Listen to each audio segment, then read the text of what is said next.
On Monday, May 27th, 2023, at 3 a.m. in Busan, South Korea, the police received a call from a taxi driver who sounded very scared and anxious. He told them that he had just finished a ride where he dropped off a girl with her luggage. The girl had flagged him down on the street and he stopped for her like any regular customer. She got in and asked to be taken to a forested area by the Dong River. The driver had no problem with the destination, as he had dropped people there before. Although the ride started off normally like any other, things took a strange turn once they arrived. The girl got out of the car and went to the trunk to retrieve her bag. That's when the driver noticed something leaking from the bag onto the trunk's floor. It was wet and had a sticky liquid. Despite the darkness, the driver could see that it was blood. The girl didn't seem to notice that he had seen anything. As I mentioned, it was dark and she probably couldn't see his face clearly. The driver remained calm and didn't show any signs that something was wrong. After he said goodbye to her, he saw her walking towards the trees and kept walking until she disappeared. He then got back into his car and drove to a well-lit area to check, confirming that what had leaked from the girl's bag onto the trunk mat was indeed blood. Like any normal person, he called the police, and his story immediately caught their attention and made them concerned. Within minutes, officers arrived at the area he described, and after a short search, they found dismembered parts of a human body. For those seeing me for the first time, I talk about everything strange and mysterious on planet Earth. Today, I'm going to tell you the story of a girl named Jung Yoo-jung. She used to watch crime story videos just like you're watching now, but what she did shocked the entire world. The area where the girl got out was very dense and pitch dark at night, an ideal place to hide a body. But thanks to the taxi driver and the information he provided, the police were able to identify her and locate her home a few hours after the report. Within 3 hours of Jung getting out of the taxi, she was arrested. The police identified the girl and confirmed her identity from her facial features seen on surveillance cameras in the area where she got into the taxi. They now had a report from a stranger against her, footage showing her with a bag when she got into the taxi, and the body found at the location she went to. This was enough information to issue a search warrant for her residence according to South Korean law. It's important to know that in South Korea, it's very rare for the names and details of victims and criminals to be revealed to the media. This law has been in place since 1991. However, there's also a law that allows them to expose criminals who commit very violent crimes, so the public can be aware and cautious to prevent such crimes from happening again. So, who is Jung Yoo-jung, and what did she do that led the police to expose her information to the entire world? She is 25 years old, born in 1999. From the information gathered about her, it's known that her parents were very busy during her upbringing, and she was raised by her grandmother. She attended a private high school and was known to be a strange person, always quiet, sitting at the back of the class, and isolated from everyone. Although no one ever bullied her or caused her trouble at school, she never showed any interest in making friends or getting to know anyone. Anyone who tried to talk to her would be met with silence and a blank stare. She graduated and remained unemployed for 5 years. To get a job in South Korea, you must pass the civil service exam, which requires proficiency in English. This was a hurdle Jung could never overcome, as her English was very poor. I shared this information so you can understand how a normal person can start to break down and how loneliness can affect someone. In recent years, Jung became even more isolated, barely leaving the house and having no social relationships. She spent most of her time watching crime stories and reading books and novels about crimes. She also watched Korean shows about real crimes. Due to her unusual nature, she became obsessed with the personalities of killers and criminals. After a few days of investigation, the police discovered more about Jung. When they examined her phone, they were surprised to find no saved contacts or received messages, indicating her extreme isolation. More importantly, they found that months before her crime, she had been searching online for topics related to murder, such as how to kill someone without leaving a body, and the perfect crime. At first, she denied killing the victim, claiming someone had threatened to kill her if she didn't take the body and dispose of it. The police didn't believe her. They had her family visit her, and her parents pleaded with her to tell the truth, and confessed. She said, "Yes, I committed the crime without any reason or motive. I couldn't control myself. I wanted to know how it felt to kill someone. The police and investigators were shocked.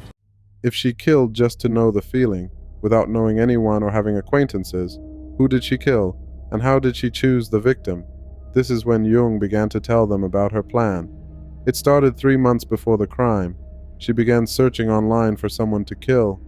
She decided to talk to random people, and whoever responded would be her target. Since she had no acquaintances or friends, she turned to the internet. She subscribed to a well-known site for learning English and pretended to be a mother, looking for a teacher for her daughter. She kept trying to contact people until May 24, 2023, when an English teacher responded to Jung, and they agreed to meet 2 days later on May 26 at the teacher's house. The teacher agreed and bought a school uniform online. On the day of the meeting, Jung wore the uniform and went to the teacher's house, pretending to be the young daughter. She had a knife hidden in one of her pockets. When she arrived at the teacher's house, the teacher didn't suspect anything. Jung was only 140 centimeters tall, which made the teacher not question her age. After entering and realizing the teacher lived alone, she took out the knife and killed her in cold blood. After confirming the teacher was dead, it was time for the next step in her plan. After midnight, she went to her home, grabbed a suitcase, stopped by a supermarket to buy knives, plastic ties, cleaning supplies, and trash bags, and returned to the teacher's house. Surveillance cameras captured her leaving the supermarket, and she appeared to be happy. Her steps and way of walking showed how excited she was, as if she had done nothing wrong. She arrived at the body, dismembered it, and put some of the parts in the suitcase. At 3 a.m. on May 27th, she called a taxi. Her mistake was not wrapping the parts in the suitcase properly. After reaching the forest, she buried the parts there. To make it seem like a disappearance, she took the teacher's phone, ID, and bag. She was on her way back to the teacher's house to retrieve the remaining parts when the taxi driver reported her, leading to her arrest. After confessing everything to the police, she said she had hoped to commit the perfect crime. Everyone was silent and shocked. In South Korea, there is a test to diagnose psychopaths. If the score is below 15, the person is considered normal. If the score is above 25, the person is considered psychopathic or inclined towards psychopathy. A famous killer in South Korea, Kang Ho-sun, who committed many heinous acts including killing his mother, scored 27 on this test. When Jung took the test, she scored 28. Her score being higher than his was very concerning for the police. This is why they exposed her and released her information, stating that if they hadn't caught her, she would have surely become a serial killer. Jung had never been diagnosed with any mental disorders, and she had a clean record with the police, making it impossible for anyone to suspect her. Psychological experts suggest that Jung might have chosen the teacher as her target because of her proficiency in English, possibly feeling jealous. Now, let's get to the point. What was her sentence?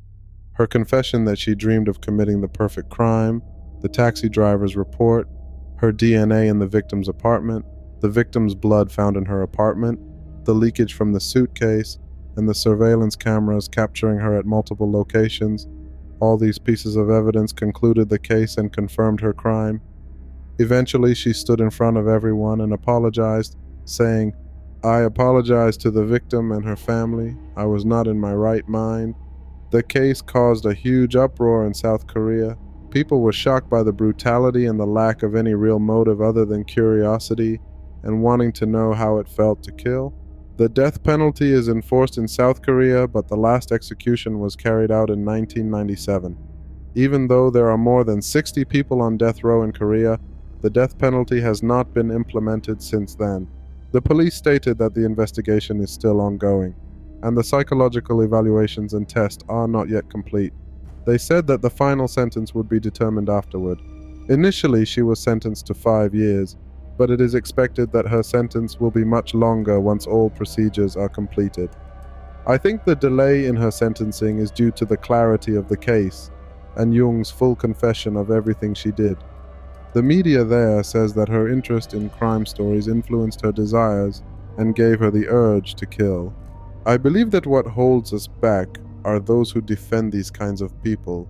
True crime stories are spreading rapidly, And if there wasn't so much interest in them, you wouldn't find me here making this video and you watching it. One can learn valuable lessons from these stories, becoming more aware and cautious. Today's story teaches us the importance of not living in prolonged isolation and always having people around. Never trust anyone on the internet. Don't meet strangers except in public places. And if you work in a store and someone comes in to buy knives, plastic ties, and trash bags, be suspicious. These items rarely come together. I think it's natural that when people watch such topics, they want to learn from them, not because they admire killers. What do you think? In conclusion, that was our story for today. I hope you enjoyed it. If you like this type of content, check out the next story.